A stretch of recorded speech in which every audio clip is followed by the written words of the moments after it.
Shalom, tema hari ini adalah ada bagian Tuhan, ada bagian manusia.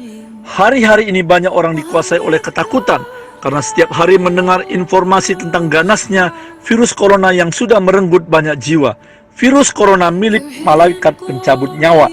Mari kita belajar bagaimana Tuhan melindungi bangsa Israel dari tulah ke-10 yaitu roh kematian ketika akan keluar dari Mesir menuju tanah Kanaan.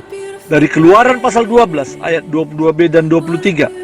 Seorang pun dari kamu tidak boleh keluar pintu rumahnya sampai pagi, dan Tuhan akan menjalani Mesir untuk menulahinya. Apabila ia melihat darah pada ambang atas dan pada kedua tiang pintu itu, maka Tuhan akan melewati pintu itu dan tidak membiarkan pemusnah masuk ke dalam rumahmu untuk menulahi. Dan apa yang terjadi?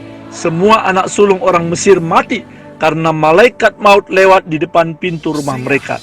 Bagaimana dengan orang Israel yang saat itu masih tinggal di tanah Mesir? Mereka semuanya selamat, tidak ada satupun yang mati.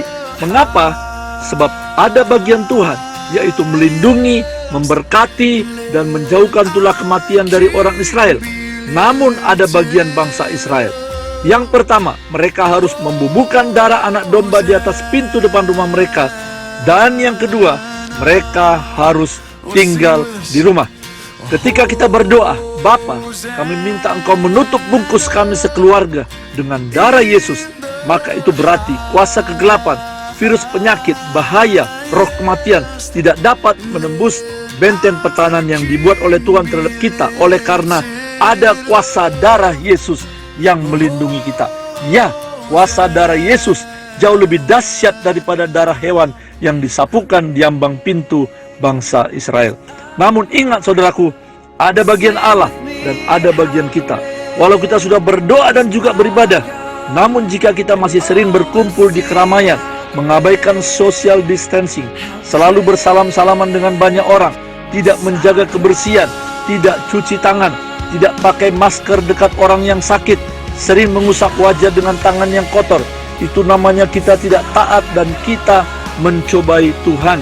Jangan salahkan Tuhan jika tiba-tiba Anda terinfeksi virus corona, walaupun kita percaya dan berdoa, sebab ada bagian yang tidak dilakukan.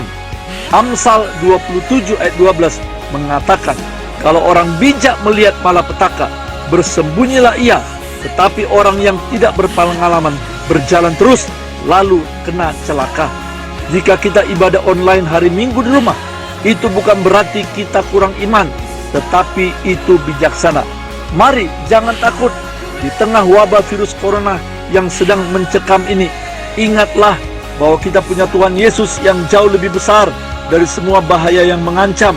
Jangan terus kita bicarakan ancaman virus corona, sebab itu akan menyebarkan virus ketakutan bagi orang banyak dan juga bagi Anda sendiri. Tetapi bicarakanlah kuasa Kristus dan firman-Nya. Deklarasikanlah bahwa darah Yesus lebih berkuasa dari sakit penyakit dan roh kematian.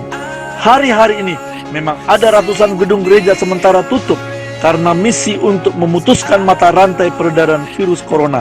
Namun justru ribuan bahkan ratusan ribu mimbar-mimbar kecil dibuka dan doa bersama keluarga dilakukan di rumah-rumah. Tuhan Yesus memberkati.